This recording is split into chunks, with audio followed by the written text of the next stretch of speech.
ঈদের ছুটিতে রাজধানীর হাসপাতালগুলোতে রোগীরা কেমন সেবা পাচ্ছেন? জাতীয় বার্ন ও প্লাস্টিক সার্জারি ইনস্টিটিউটে আছেন সহকর্মী মাহফুজা মোসলেহি। তিনি জানাবেন সেখানকার অবস্থা। সরাসরি যুক্ত হচ্ছি তার সঙ্গে। মাহফুজা মোসলেহি, এই ঈদের ছুটিতে যেহেতু কর্মীর সংখ্যা হাসপাতালগুলোতে কম ছিল, বেশ কিছু দুর্ঘটনার খবরও আমরা জানতে পেরেছি। তো সব মিলিয়ে রোগীরা কেমন সেবা পেয়েছেন, কি জানতে পেরেছেন আপনি? আমি দেখাচ্ছিলাম যে ঈদে আসলে স্বাস্থ্যসেবা নিশ্চিতে সরকারের ১৬ দফা কতটা মানছে সরকারি বা বেসরকারি হাসপাতালগুলো। আমরা কিন্তু লক্ষ্য করেছি যে অন্য বছরগুলোতে কিন্তু বেশ অভিযোগ থাকে যে রাজধানীর হাসপাতালে আসলে ডাক্তার নেই, তারা ছুটিতে চলে গেছেন, এরকম একটি অভিযোগের কিন্তু বাইরে ছিল এবারের সব হাসপাতালগুলোই। তারা কিন্তু সরকারের ১৬ দফা নিশ্চিত করেছেন, স্বাস্থ্যসেবা নিশ্চিত করেছেন, এরকম একটি বিষয় কিন্তু ছিল।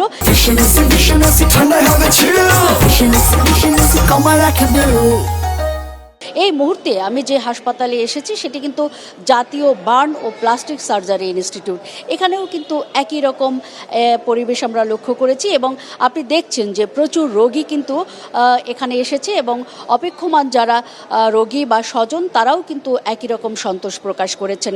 কিছুক্ষণ আগেই কিন্তু আমি ঢাকা মেডিকেল কলেজ হসপিটালে ছিলাম, সেখানেও কিন্তু আপনাদেরকে দেখিয়েছিলাম এইরকম একটি সন্তোষজনক অবস্থা।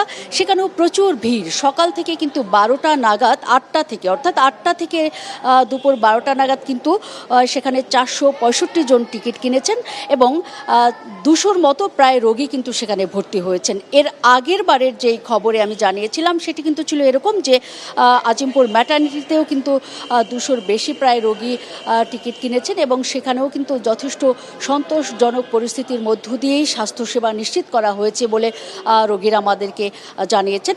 তবে এই মুহূর্তে জাতীয় বার্ন ও প্লাস্টিক সার্জারি ইনস্টিটিউটের যেই সেবার যেই পরিস্থিতি বা মান, সেটি কিন্তু আমরা সরাসরি একজন রোগীর স্বজনের কাছ থেকে জানতে পারি এবং আমি এই মুহূর্তে দর্শকদেরকে নিয়ে যাব একজন রোগীর স্বজন, যিনি আসলে মিরাজ। মিস্টার মিরাজ, আপনি কি বলবেন এবারে ঈদে আসলে এই হসপিটালের ডাক্তারের কোনো সংকট ছিল কিনা এবং সেবার মান আসলে কতটা ভালো ছিল বা খারাপ ছিল?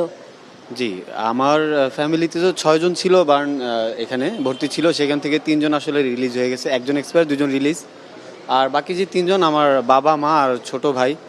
আমরা ঈদও এখানেই করছি, আমরা রানিং এখানেই আছি ৮ রমজান থেকে। তো ঈদের দিনও, ঈদের যেটা বললেন ঈদের ছুটিতে বা ঈদের দিনও আমরা দেখছি যে ডাক্তারও আসছে, সেবা দিছে, প্লাস আমি যতটুকু জানি, যেহেতু আমি অনেক দিন ধরে আসি, পরিচালক যিনি ডিরেক্টর, উনি নিজেও এসে আমার মাকে দেখে গেছে। ডাক্তাররা আসে যায়, দেখতেছে, কোনো ওইরকম বন্ধের কারণে যে কেউ আসে নাই বা দেখে নাই এরকম কিছু ছিল না, সবাই আসছে আগের মতোই। রানিং যেরকম খোলা থাকে ওপেন ডিউটি, বন্ধের দিনও আমরা ওইরকম সার্ভিস পাইছি। Thank you very much mister Miraj. দর্শক, আমরা কিন্তু দেখছিলাম এবং দেখাচ্ছিলামও বেশ কিছু হাসপাতালে বেশ ইতিবাচক এবং সন্তোষজনক পরিস্থিতির মধ্য দিয়েই এবার কিন্তু ঈদের স্বাস্থ্যসেবা নিশ্চিত করা হয়েছে, বিশেষ করে রাজধানীর বিভিন্ন সরকারি এবং বেসরকারি হাসপাতালে। এই ছিল তারেক আমার কাছে এখানকার সবশেষ পরিস্থিতির খবর ঈদের ছুটিতে স্বাস্থ্যসেবা নিয়ে।